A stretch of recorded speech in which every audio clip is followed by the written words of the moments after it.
I've been looking at Fallout 4 content, and there is so much good advice out there. Tips on how to get the best start right out of the vault, how to find great gear, how to optimize your build and perk selection. Lots of great, earnest, well-meaning advice. Maybe too much. Shouldn't there be room for some bad advice? You've got enough people telling you to brush your teeth and do your homework. How about someone that's going to elbow you in the ribs and tell you to live a little? Don't get me wrong, I really like what's out there, and I've absorbed a lot of that advice over the years. But I can't help but notice that a lot of it's focused on optimization, on getting the biggest leg up and blowing through the game as fast as possible. And I don't necessarily agree with that. You know, it might be the best way to go through the game, but it isn't the best way to go through the game. You get me? So I came up with a list of mistakes, botches, and blunders that I genuinely think you should make. All for the sake of making the game more fun. So sit back, relax, and let Unky Nick steer you in the wrong direction. Mistake number 1. Make an imbalanced character. This is one that you can blunder into right at the start of the game and get off on the wrong foot immediately. Perfect. I like to make what I call 10 and 1 characters. You put 10 points in one stat right at the beginning of the game, and 1 point in another stat. It doesn't really matter which ones, whatever works best for the character you're thinking of. The idea here is that you want to intentionally set yourself up for an uneven time, one where you're going to be way too good at one thing and terrible at something else. You're looking to put yourself on the roller coaster.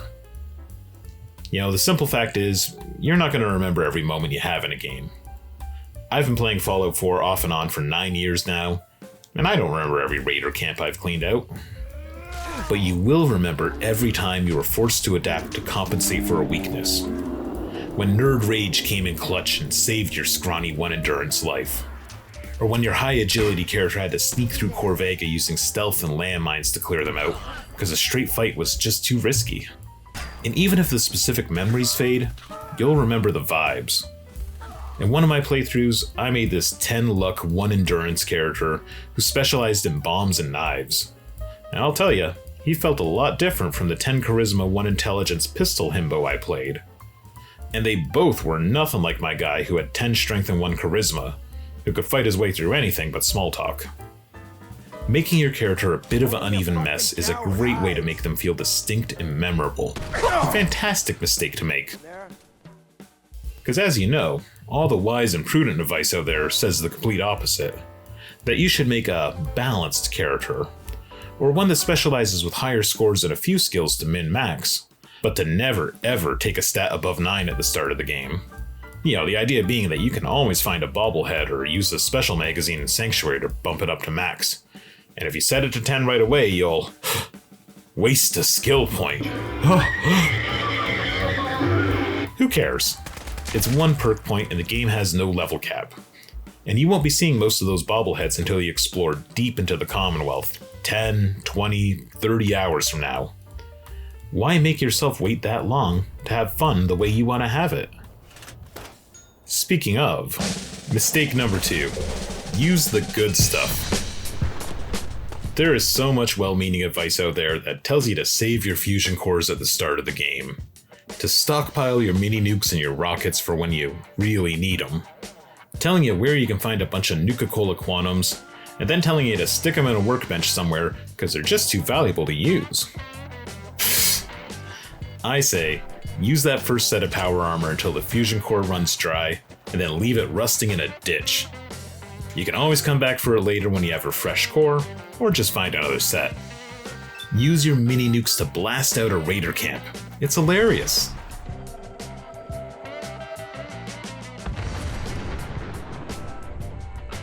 Spend all that minigun ammo ripping apart a ghoul nest, World War Z style.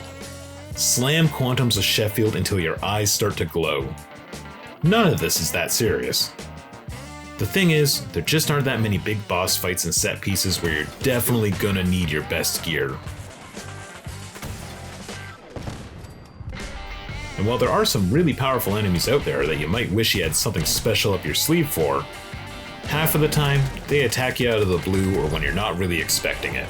So if you're always keeping all your best stuff back at the Red Rocket in your workbench waiting for a rainy day, it's never gonna help you. The idea behind the advice to save all your good stuff is that you're being shrewd, you're being cautious and careful, that you're waiting to get maximum value out of the gear you've acquired. But, and I speak from personal experience here, what often ends up happening is you get no value from it because you never end up using it. That's why I say use the good stuff. In fact, use it almost as soon as you get it. This particular mistake is one that you can take with you further than just Fallout 4. It goes for almost every RPG, immersive sim, and even most shooters. Use that BFG ammo right now. Too good to use is a real phenomenon, and it's coming to ruin your good time. So take a stand and break that fine china as soon as you get your hands on it. Mistake number 3. Forget about XP efficiency. I see a lot of content about how to level up faster. All these tricks to get as many levels as possible as soon as possible. From popping mentats constantly, to building a ton of caltrops, to taking Idiot Savant and reloading on quest rewards to get it to trigger, and more. And I always wonder, what's the rush? Come on, let's take our time. I understand completely why people do this. Like most games, a lot of the coolest abilities and toys in Fallout 4 require you to be at a higher level to get them. And there's this temptation to get there quick so you can play with them. And as a guy who puts fun first, that argument is persuasive to me. I get it. But I think it misses the forest from the trees. You get the cool perks and gear to enjoy the game more. You don't rush past the game to get the perks and gear. At the risk of sounding like an after-school special, I honestly think it's better to wait. The whole thing with better perks and gear is that you feel your character getting stronger. That you start from a position of near nothing and eventually become the toughest, meanest, roughest bastard in the wasteland. You get to experience that beautiful mid-game turn where you stop running away from Deathclaws and start running towards them, because you're ready now. When you stop being impressed with all the gunners' fancy energy weapons, cause guess what? I got them too. Mine are better. That sense of progression and accumulating power and knowledge about the world. And all of that great stuff gets short-circuited if you're leveling up so fast and being so efficient with your build that you feel invincible right off the hop. So yeah, make some mistakes.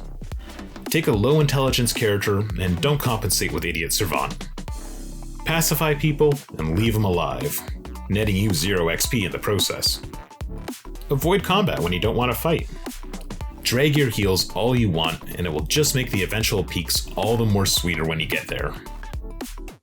On a slightly more philosophical note though, there are enough places in life that are going to demand high performance and maximum efficiency from you. It seems like everything we do these days is timed, graded, and charted in performance KPIs and metrics these days. When you're finally home and playing a game, that is your sacred, holy you time. That is when you can let your brain cool off and your imagination stretch out after a long day of being cooped up and confined. Don't rush through it. Don't let them insert metrics brains into your good time. Alright, that got a little serious there. I got a little real. So I'm gonna have to make this next mistake extra bad. Mistake number 4. Don't take the crafting perks. Okay boy, this is some real bad advice, because the crafting perks are some of the best in the game. They take all that useless junk that you find lying around in garbage cans and drainage ditches, and turns them into valuable upgrades that represent some of the biggest jumps in power in the game. I'll give you an example that will show you how powerful these perks are. Take a 10mm pistol. We want to do some more damage with it. Well, the 2 quickest ways to do that are with either the gun nut or the gunslinger perks. The 10mm can be upgraded to its most powerful semi-auto receiver with just a 2 perk point investment in gun nut. That's going to take the default 10mm from doing 18 points of damage to 32 points of damage. Big difference. Now let's rewind and let's put those 2 perk points into gunslinger instead. Here, our damage rises from 18 points to 25. Yeah, not nearly as good. And that's not even close to what we get if we combine those perks. If we take 2 points in each and upgrade the pistol to the best receiver, our damage skyrockets from 18 points to 44. Now we're zipping. So clearly, a lot of power in the game is tied up in weapon mods and upgrades. You need mods. They're necessary to keeping up with the pace of the game. And the gun nut perk letting you make those mods at any weapons bench, as long as you have the screws and Elmer glue for it, is very, very good. The problem is, it's almost too good. While each higher rank of the crafting perks are gated behind a minimum level like every other perk, they usually outpace what you find naturally in the game by a wide margin. You can start crafting the most powerful mods for a weapon long, long before those mods start showing up in the world, either on bad guys or in stores. And while this is all great for getting a leg up quickly in the game, it has an insidious side effect, one that's going to make you ignore one of the most crucial parts of an RPG looter-shooter: the looting. I've noticed over the years that in every playthrough I have where I take the crafting skills, I almost immediately stop looking at what enemies drop and what places sell. You know, outside of uniques and legendaries. I'll still scoop up stuff to sell, but it's never to make my character better, and I think that's a shame. But in other playthroughs where I intentionally don't take the crafting perks, I actually have to pay attention to what enemies drop and what stores sell for a lot longer in the game. It brings me more into the world, and more involved. And it complicates other choices too. Let's say I have a really nice main weapon I'm using. I've got it all upgraded the way I want after hours of scavving and buying mods for it. But uh-oh, an enemy drops a really good legendary weapon of a different type. Only problem is, it has no mods on it. So now I'm faced with this choice of either using my fully tricked out base weapon that I've worked hard to gather mods for, or starting from scratch with this legendary that has a great special effect, but terrible stats otherwise. You know, I don't just immediately garbage bin my old weapon. I'm probably going to end up using both for a bit while I mod out this new piece. So now we're engaging with the economy and loot system of this game in a really fun way, one that I think gets completely bulldozed by the crafting being as powerful as it is. So yeah, it's almost as bad of a mistake to not take the crafting perks as it is to... Mistake number 5. Take the bad perks. You'll see a lot of good advice out there to avoid certain perks. You know, there's so few times you come across a sleeping enemy that Mr. Sandman's not worth taking. Awareness is a dump perk. You can always look that info up online. Basher is statistically weak. You simply don't get value from it. And you know what? That's all true. You can get a lot more value out of a perk point by putting it somewhere like Blitz, Gung Fu, Critical Banker, the crafting perks we just talked about, anything you care to name. But who cares? I think you should always take the perks that appeal to you, especially if there's something that works with your character's backstory and personality. Yeah, I'm talking about role-playing. If in your telling of the game, your sole survivor was a Black Ops assassin before the war, and Mr. Sandman looks like exactly his thing, go for it. Who cares if it's a bad use of a perk point? Your guy should know how to be a midnight creeper. And if you just love the idea of smacking people with the butt of your gun and you want to make it better, get Basher. Why not? Swing away. And if your character is a techno nerd and you think it would be cool and in character to use their Pip-Boy to scan enemies and identify weak points, you should take Awareness. I don't care that you can just look that stuff up on the wiki. Whoa! In fact, I'm going to give you even worse advice and say I think you should take the flavor perks as soon as you can, before you take the more typical bread and butter perks of most playthroughs, and you should try your best to make them as useful as possible and fold them into your game. Be a contrarian. Make your character in spite of good advice. This all goes back to what I was saying about making an imbalanced character and setting yourself up for memorable moments. Yeah, Mr. Sandman is a pretty niche perk. That's why you're going to remember the 1 or 2 times you use it and it actually helps. It's why you're going to go out of your way to create more cases to use it. Taking Animal Friend early in the game probably isn't the most meta choice. But maybe your sole survivor really loves puppies, so it makes perfect sense for them. This is all about expanding the horizons on your game, getting more into character and more immersed in the world. And as a bonus, it's going to help make you a better gamer.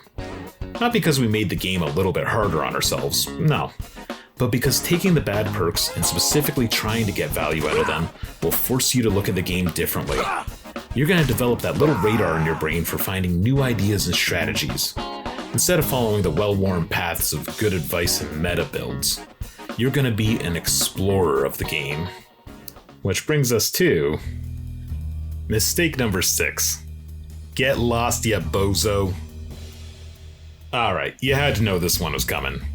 This is where your boomer gamer uncle goes on about the old days when games didn't have a map and you just had to find your way around. Give him his pills and put him to bed. But for real, the game becomes a lot more fun when you start following your gut and not the quest markers. When you start heading to places on foot instead of fast travel.